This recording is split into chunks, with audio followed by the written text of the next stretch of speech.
Telecom policy সংশোধনের দাবিতে BTRC ভবনের সামনে অবস্থান নিয়েছেন দেশের ইন্টারনেট সংযোগদাতা প্রতিষ্ঠানগুলোর সংগঠন internet service providers association of Bangladesh ISPAB এর প্রতিনিধি ও সদস্যরা।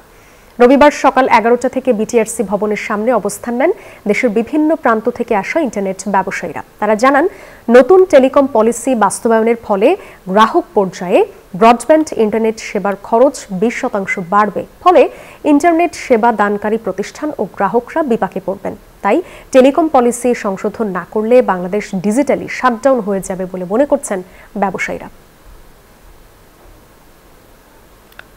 আমাদের নতুন একটা গাইডলাইন আসতেছে, বিটিআরসি যেটা ড্রাফট আমরা পেয়েছি, তো ড্রাফটের যে গাইডলাইন অনুযায়ী আমাদের সাথে এটা সাংঘর্ষিক। যে জিনিসটা আমরা কেনার সময় মূল্য বাড়বে, সেটা নিশ্চয়ই বিক্রি করার সময় সেই 25 টাকা বেশি বিক্রি করতে হবে।